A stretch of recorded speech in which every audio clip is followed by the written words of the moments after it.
Hello friends. గతంలోనైతే నేను ఒక video చేయడం అయితే జరిగింది. ఒక వీడియో అది 'ఎన్టీఆర్ అండ్ వార్' మూవీ గురించి అయితే చేశాననమాట. సో, ఆ వీడియోలోనైతే నేను ఈ విధంగా అయితే చెప్పడం అయితే జరిగింది. ఏ విధంగా అంటే బాలీవుడ్ వాళ్ళు సౌత్‌లో మార్కెట్ కోసం మాత్రమే మన 'ఎన్టీఆర్' అన్నయితే తీసుకోవడం జరిగింది అనే విధంగా అయితే నేను మాట్లాడుకుంటూ వచ్చాను. సో, ఇప్పుడు ఒక చెత్తగాడు ఏ విధంగా కామెంట్ చేసాడు అంటే ఒకసారి చూడండి కిందన మీకే చూపిస్తాను. అది ఏ విధంగా అంటున్నాడంటే మన బాలీవుడ్ వాళ్ళు కేవలం గూడా వాళ్ళని ఏ విధంగా అదే మన 'ఎన్టీఆర్' అన్న ఏ విధంగా తీసుకున్నారు అంటే అదే మన 'ఎన్టీఆర్' అన్న ఈ విధంగా అనుకుంటున్నారంట. మన బాలీవుడ్‌లోనైతే మకాం వెయ్యాలనేసి. గతంలోనైతే 'విశ్వక్సేన్' అన్న అదే విధంగా మన 'సిద్ధు జొన్నలగడ్డ' అన్నారు.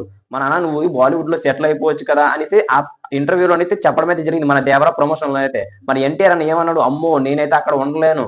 నాకు ఇక్కడే కంఫర్టబుల్" అని అయితే ఆయనే క్లియర్‌గా చెప్పడం అయితే జరిగింది. ఇంత చిన్న లాజిక్ ఎక్కడ మిస్ అయిపోయారో అలాంటి చిన్న చిన్న అప్డేట్స్ అయితే మిస్ అయిపో ఇలాంటి చెత్త చెత్త కామెంట్స్ అయితే చేసి ఆ! అంటే ఇప్పుడు బాలీవుడ్‌లో మకాం వెయ్యాలంటే మన 'అల్లు అర్జున్' ఏ విధంగా మకాం వేసాడు. 'పుష్ప 2' మూవీతోనైతే తెలుగులో నుంచి వచ్చిన మూవీ బాలీవుడ్‌లో ఏ విధంగా మకాం వేసింది. మన 'ఎన్టీఆర్' అన్నకి సినిమాలేం తక్కువ కాదు. వాళ్ళు ఏ విధంగా కేవలం దేనికోసం తీసుకున్నారో తెలుసా?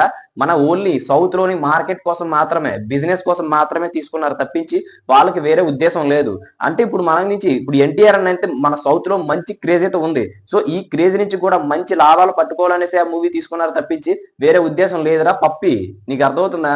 నీ కోసం మాత్రమే ఈ వీడియో చేస్తున్నాను. ఏ మాత్రం అలాంటి చిన్న చిన్న అప్డేట్స్ కూడా తెలుసుకోకుండా ఇలా వీడియో ఇందులోకొచ్చేసి కామెంట్స్ చేసే ముందు ఒక్కసారి ఆలోచించుకో.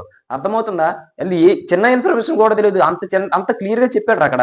అంటే గతంలోని ఏ విధంగా అన్నాడంటే 'దేవరా' మూవీకి మలయాళం మన ఎన్టీఆరే, తమిళ్ ఎన్టీఆరే, కన్నడ ఎన్టీఆరే, హిందీ ఎన్టీఆరే అనే విధంగా డబ్ చేసాడంట. మన ఎన్టీఆర్ మొత్తం లాంగ్వేజ్‌లు మొత్తం కూడా మన ఎన్టీఆర్ అనే డబ్ చేయడం జరిగింది. అప్పుడు మన 'విశ్వక్సేన్' ఏ విధంగా అన్నాడంటే, "అన్న నువ్వు బాలీవుడ్ వెళ్ళిపోవచ్చు కదా! అన్న హిందీ కూడా నువ్వే చెప్పావు కదా! బాలీవుడ్ వెళ్ళిపోయి అక్కడే సెటిల్ అయిపోవచ్చు కదా!" అంటే, "నేనైతే బాలీవుడ్‌లో ఖచ్చితంగా ఉండలేనురా బాబు. నేనైతే ఇక్కడే ఉంటాను. నాకు ఇక్కడే కంఫర్టబుల్" అనే విధంగా అయితే మాట్లాడుకుంటూ వచ్చాడు.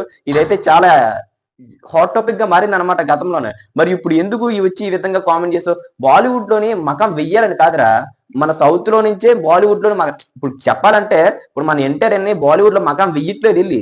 మన ఇక్కడి నుంచి వెళ్లి అక్కడ క్రేజ్ అయితే సంపాదించుకుంటున్నాడు. అంతే అంతకు మించి అయితే వేరే ఉద్దేశ్యం లేదు. మరి వాళ్ళేం చేస్తున్నారంటే వాళ్ళు సౌత్‌లో మార్కెట్ పెంచుకోవడానికి మన ఎన్టీఆర్‌ని అయితే తీసుకోవడం జరిగింది. నువ్వేదో ఈ విధంగా మాట్లాడడం అయితే అస్సలు బాగోలేదు. మరి ఇలాంటివి ఏమైనా ఉంటే కొద్దిగా కరెక్షన్ చేసుకో. నేనైతే ఇప్పుడేం అనట్లేదు. ఎందుకంటే నువ్వు చెప్పిన దాంట్లో కూడా ఉంది. ఎందుకంటే బాలీవుడ్‌లో మకాం వేయాలని ఆ ఉద్దేశ్యం అయితే మన 'తారక్ ఖాన్‌కైతే లేదు.